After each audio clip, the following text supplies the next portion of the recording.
Ακολουθούσαμε την ίδια πρακτική, έτσι. Φτάσαμε λοιπόν σήμερα να λέμε από τη μία μεριά που είναι η περιουσία μας και από την άλλη μεριά όλοι οι συνταξιούχοι να έχουν μείωση μέχρι για 50% των συνταξιών τους, το εφάπαξ να έχει πέσει, οι μειώσεις όπως σας εξήγησα θα ακολουθήσουν και άλλες και έτσι η περιουσία είναι γράμμα κενό. Είχα πει σε ένα συνέδριο της ΓΕΝΟΠ πριν από, με είχαν καλέσει τα παιδιά και είχα πει σε ένα συνέδριο της ΓΕΝΟΠ ότι όταν είχε αρχίσει να καταλαβαίνουν ότι αρχίσανε οι μειώσεις και για μας, ποια περιουσία. Κανείς δεν υπολογίζει την περιουσία. Όταν έρχεται ο νόμος και σου λέει μειώνεται από όλο τον κόσμο, σκασίλα του, αν εσύ έχεις περιουσία.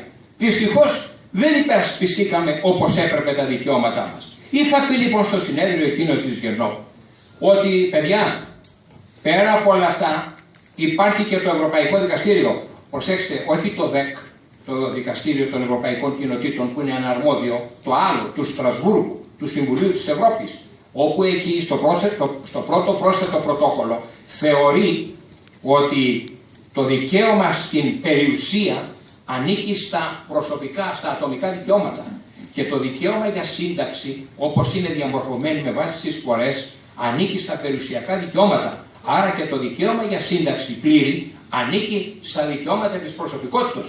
Επομένως εκεί μπορούμε να προσφύγουμε και να πούμε ότι εδώ έχει το δικαίωμά μας, η περιουσία μας έχει καταλυστευτεί.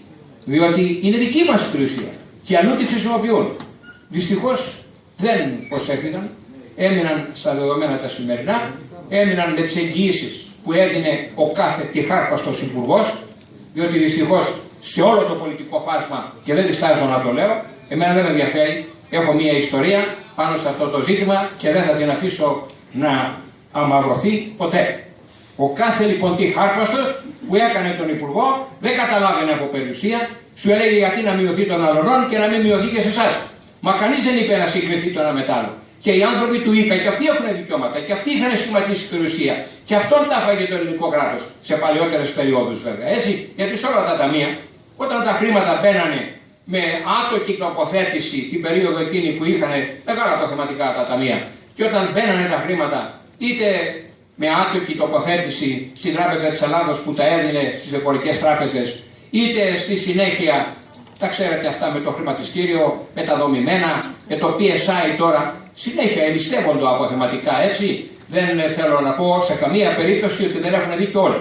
Αλλά και τις ΔΕΗ είχαν συγκεκριμένο θέμα. Ήμουν από εκείνους που φτιάξαμε τον νόμο, τον περίφημο νόμο το 4491 για να φύγουμε από το ΙΚΑ. Και είχαμε κάνει σωστά τη δουλειά μας. Είχαμε κάνει